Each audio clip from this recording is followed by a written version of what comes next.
सर्वात महत्त्वाची गोष्ट अशी की माझ्या शालेय जीवनात मी कधी असा वक्तृत्व स्पर्धेत वगैरे कधी भाग घेतलेलाच नाही आहे. इतकं खास मला बोलता येईल हे काही मला जमणार नाही. सर्वात महत्त्वाचं की आपण जी म्हणू शकतो की प्रत्येक व्यक्तीचं जे आपलं ज्ञान असतं, म्हणजे आपल्याला जे ज्ञान भेटतं तर याचा जो पाया असतो ही आपली मराठी शाळा असते.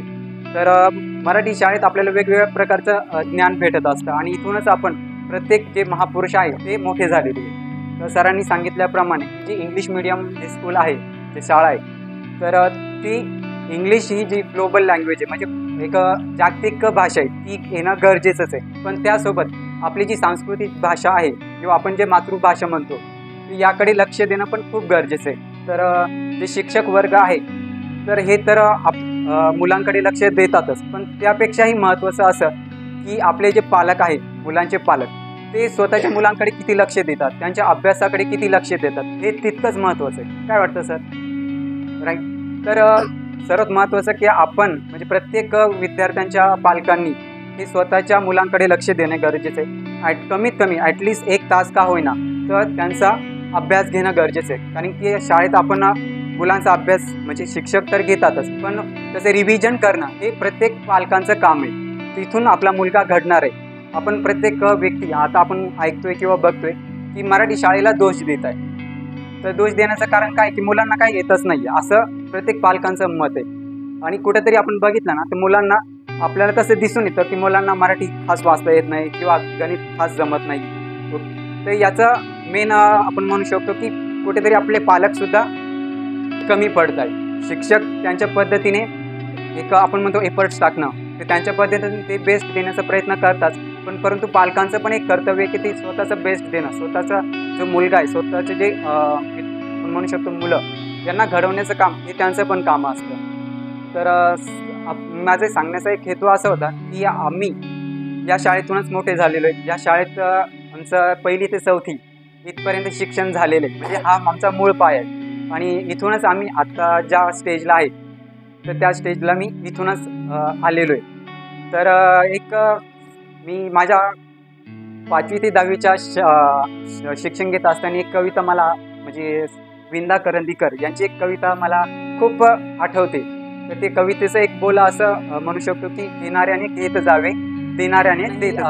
आपण प्रत्येकाकडनं काही ना काही घेत असतो असे, आणि प्रत्येक म्हणजे आपण तिथे आपण आपलं ज्ञान म्हणू शकतो किंवा काही गोष्टी असतात जे आपण घेत असतो. पण एक वेळ आपल्याला असंही बनायचं आहे की आपण जे घेणारं असतो ना तर एक वेळ आपण असं बनायचं की आपल्याला देणारं पण बनता आलं पाहिजे, असं त्याचा एक थोडक्यात अर्थ आहे त्या कवितेचा. आणि त्या कवितेचा माझ्या विचारांवर खूप छान परिणाम झालेला आहे. हिरव्या पिवळ्या माळावरून हिरवी पिवळी शाल घ्यावी, सह्याद्रीच्या कडामधून छातीसारखी ढाल घ्यावी, वेड्या पेशा ढगांकडून वेडे पिसे आकार घ्यावे, रक्तामधल्या प्रश्नांसाठी पृथ्वीकडून होकार घ्यावे, उसळलेल्या दर्याकडून पिसाळलेला आयाळ घ्यावी, भरलेल्या भीमेकडून तुकोबांची माळ घ्यावी. देणाऱ्याने देत जावे, घेणाऱ्याने घेत जावे, देणाऱ्याने देत जावे, घेणाऱ्याने घेत जावे, घेता घेता एक दिवस देणाऱ्याचे हात घ्यावे. या कवितेचा शेवटचा जो कडवा आहे हे खूप महत्त्वाचं कडवं आहे, जे आपण समजून घेऊ शकतो. जसं सरांनी आम्हाला ज्ञान दिलं, प्रत्येक शिक्षकांनी आपल्याला ज्ञान दिलं, तर हे ज्ञान आपल्याला पुढे पण फॉरवर्ड करता आलं पाहिजे, येणाऱ्या पिढीला पण आपल्याला सांगता आलं पाहिजे. आणि सर्वात महत्त्वाचं की मी जो प्रेरित झालेलो आहे तर इतिहासामधून छान प्रकारे प्रेरित झालेलो आहे. ते आपले जे महापुरुष आहे ते यांच्याकडून खूप छान प्रकारे आपल्याला प्रेरणा मिळते. थोडक्यात असं की आज आपला 78वा स्वातंत्र्य दिन आहे.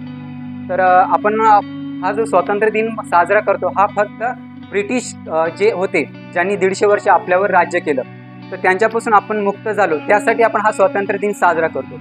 परंतु आपला जो हिंदुस्थान आहे, जो सध्या आपण भारत म्हणतो, या हिंदुस्थानावर तसं बघितलं तर 8व्या ते 9व्या शतकापासून मुघल हे राज्य करत होते.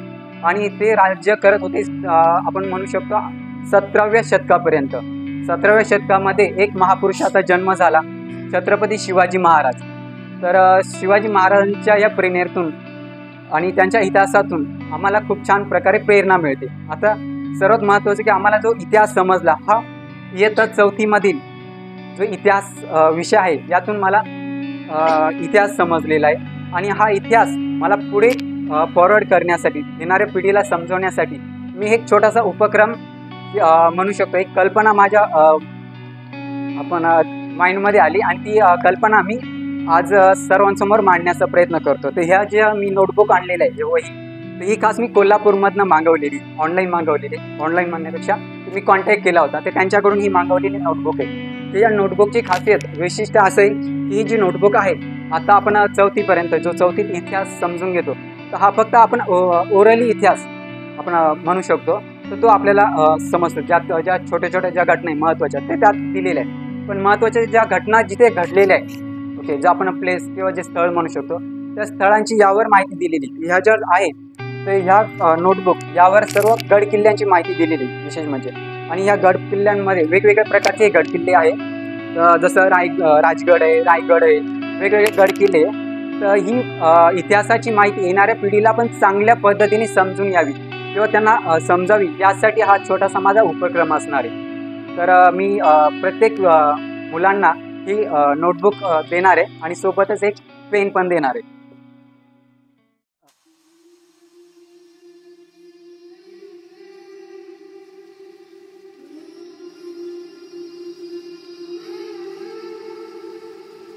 तुझ्या कीर्तीच्या कथांना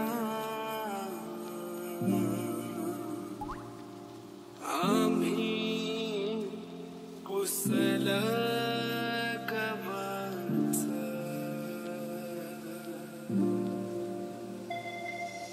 तुझ्या गळाचे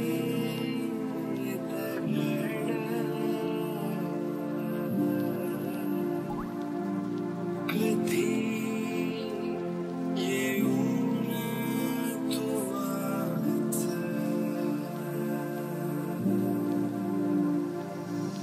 कसे विसरतो रे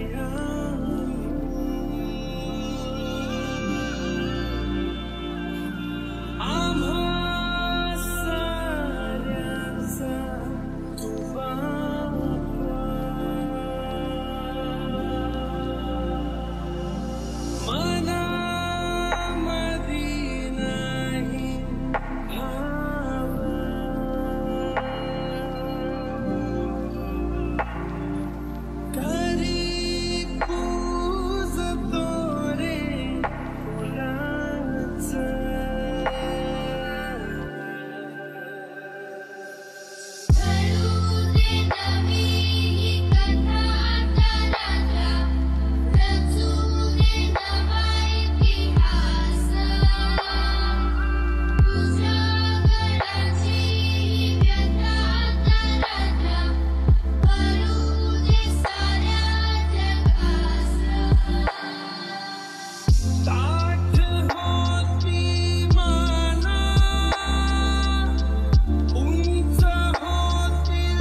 कुठेतरी गडकिल्ल्यांविषयी किंवा इतिहासाविषयी मुलांना आवड निर्माण व्हावी यासाठी हा माझा छोटासा उपक्रम आहे.